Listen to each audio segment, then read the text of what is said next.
the plank challenge. I'm going to run through first several views of traditional style planks, and then I'd like to really focus on the many different modifications that can eventually build up the strength and the mobility that is needed for a traditional plank. And it's fine if you never even get to this full version of a traditional plank. Some bodies just really aren't designed for that. It might be more of a compromise, but there are some of these modifications that I know you can do in some way. I'll start on the floor, and then I'm going to show you some alternatives that could be either standing and using a wall, and also even from a chair. But we'll start now with a traditional full plank. Hands and knees, hands positioned about shoulders width apart, maybe an inch or two wider. Then once you get your hands in a good place, your shoulders pretty much over your wrist or a little bit out in front is fine. Your wrist can be a little bit in front of your shoulders, but here's another really important thing as you build up strength is deep core. These are core stabilizers as well as really great arm strengtheners. So I would say start first, once you have your hands in a good position, tone those deep core abdominals and just start with a one-legged plank. So your one knee stays down where it was, and then placing the foot so that all your toes up to the ball of the foot can get a nice press into the floor, and gently just kind of press back into your heel and go back and forth a few times and test out how that is for your foot, all the ankle, toes, and then switch it over to the other side. Now, this is a good warm-up for what we're working towards, but it's also a great body awareness and build up to eventually having the right feet positioning and arm and hand positioning without being too weight bearing. Because from there, as you know, a full plank, straight arm style, starts with one leg at a time and positioning your feet really well so that you can move a little bit or gently press back or even come a little more forward on the toes. You just really get to play around with what works best. But deep core is super important here. I'd like you to have your hips lifted more than letting them sag. This puts so much compression in the low back, and I really don't want anyone there. So if anything, your hips are going to be a little bit higher. But they do call it a plank, so the idea is to be straight like a plank board would be from, say, your heels all the way through your body to your shoulders and even up through the length of the spine and beyond. So that's traditional full plank. I'm going to show you a traditional side plank now. This is a tough one, and I don't expect anyone to go right ahead and into this. It's a turn, a pivot, so that you're on the inner and outer edge of your feet, one stacked in front of the other, arm, shoulder, wrist, and hand positioning, and then when you have the comfort, possibly the top arm is reaching to the sky. But this, again, is kind of what we're working towards. Here are the many variations. One is low plank, where your knees stay on the floor. So you're moving from your table pose and then bringing the hips forward so that you are again forming a plank, a straight line, but this time it's from your knees all the way through your body, shoulders, and the full length of the spine. Little bit easier, little less pressure, and will help you maintain and gain the strength necessary to at some point possibly do your full plank, but you never have to, okay?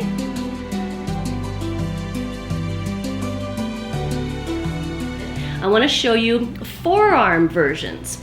So forearms are especially nice for anybody that has wrist issues. It can be more stabilizing even for shoulders, especially if you interlace the fingers and really pressed from the elbow all the way through the outer edge of your hand.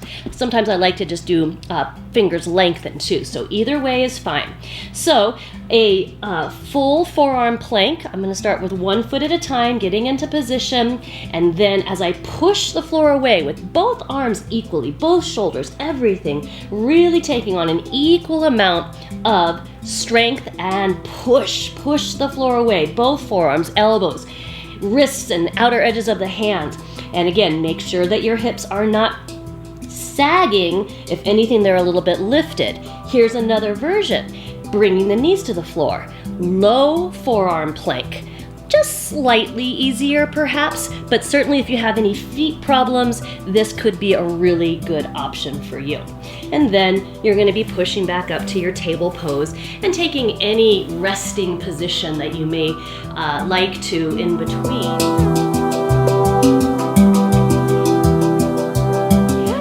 Another one, since I have demonstrated the side plank to you, is going onto forearms.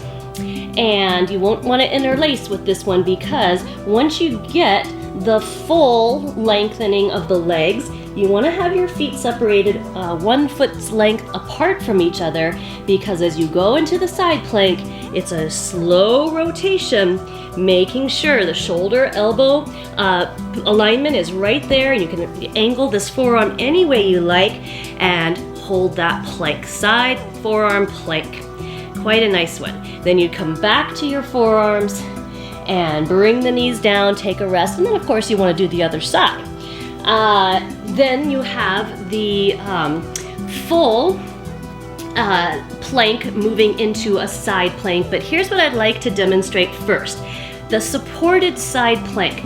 And many of my students have been with this version for years, knowing that that is really what supports and is better for their body. They're still getting some great strengthening.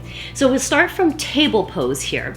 And then with a good strong positioning of your foundational arm, you're going to try to spin a little bit on the knee that's right below you and point the foot behind you as you open your body up now to this plane.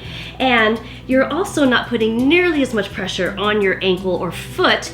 You can strengthen it for sure as you get a good flex, but then your support beneath you, both the arm and the lower leg, can really help you feel like you're getting this wonderful expansion and lift out of your side plank.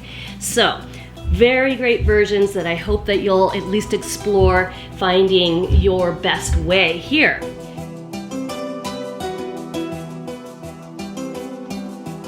All right, so bringing the ball underneath you from table pose, so you have to kind of get lifted like this, bring the ball in pretty close, lean into it, and put your hands on the floor. You really do need to have good hand placement on the floor. So if your ball's too big and you can't really reach, this may not work for you.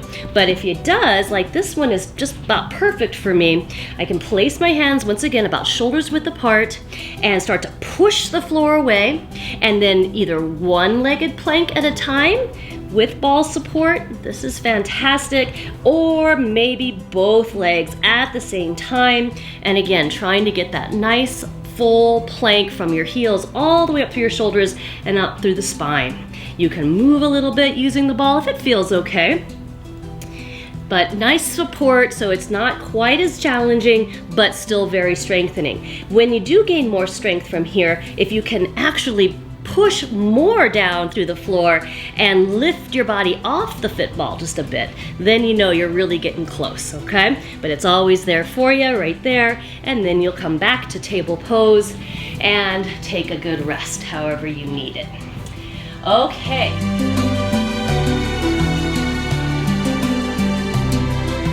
Variations that don't require you to be hands down on the floor. There is the chair, which I'm going to be showing you here next. If it is possible for you to bring your chair up pretty close to a wall, a free space of a wall, and I'd say it would probably be about 2 to 3 feet out in front of you, your wall, okay? And your positioning on your chair, you know, you can fine tune that however you need to, But as you move towards the seated plank version, I do want you to have all your deep core stabilizers on and position your hands on the wall, again, just like we were doing with those traditional planks. Hands that are about shoulders width apart, maybe even a little bit wider. You can do spider fingers for this particular version, and even fists if that's better for your wrists, but this is a good one because it will help strengthen your wrists without putting nearly as much weight and leverage into them as we do on the floor. So hands on the wall, shoulders width apart, toned abdominals, and then lengthen forward until you have a lengthened arm position, not locked out at the elbows, but lengthened. And with this really good sense of tone all through here, you're pushing the wall away from you. So all those muscles are still coming on. Keep pushing the wall, and see how many breaths you can take. And then, of course, you can just ease on out and down and just move any way that feels good. Give yourself some very gentle stretches anywhere you need them. So that's another great version. Now, I do realize that not everyone's going to have the right situation in their homes, or maybe it's with their chair to get to the wall in this ideal way that you can lengthen forward and really push into it.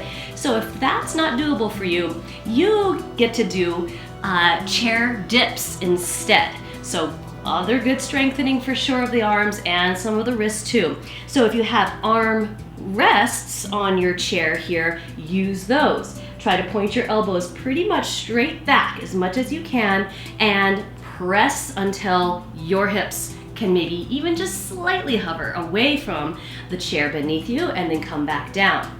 So this one, again, I'd like you to try to hold and breathe.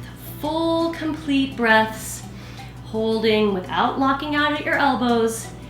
And then when you feel like you're done, coming back on down, shake out. So that is a modification of plank. It's not necessarily a plank, but it does get you the strengthening and a lot of the wonderful engagement necessary.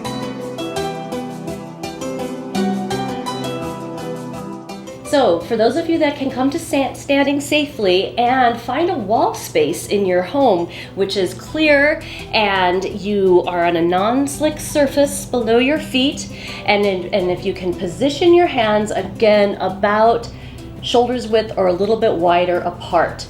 Play around with that and then start maybe just with 3 or 4 feet back away from your wall, maybe 2 to 3 feet to start, and get a good foot placement so you know you're not going to slip back. Okay, and then engage through your shoulders from your deep core stabilizers and press that wall away from you. Try to push the wall further away from you. Toned abdominals are necessary. Remember, hips back is better than hips dropped forward.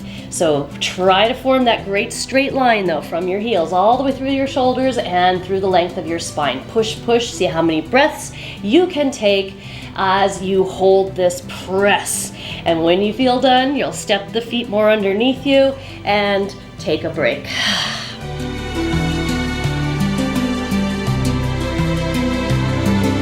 Also a side plank version that is doable at the wall. So if you feel like you've had a good situation with the traditional wall plank, then a side wall plank would focus on you opening to the side and having that hand, arm, shoulder positioning that really works, because you got to push that wall away still, and then you can choose stepping your feet out a little bit further, or you can also have one foot positioned in front of the other.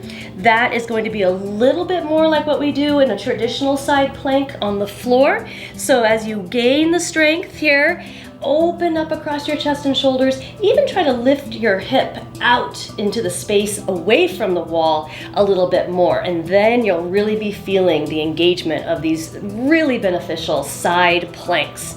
You could even come back to that traditional wall plank and then turn on your feet once again, other hand in a really excellent position, and open out from there. How many breaths can you take as you hold pain-free, and then return to a natural wall plank and step your feet in underneath you.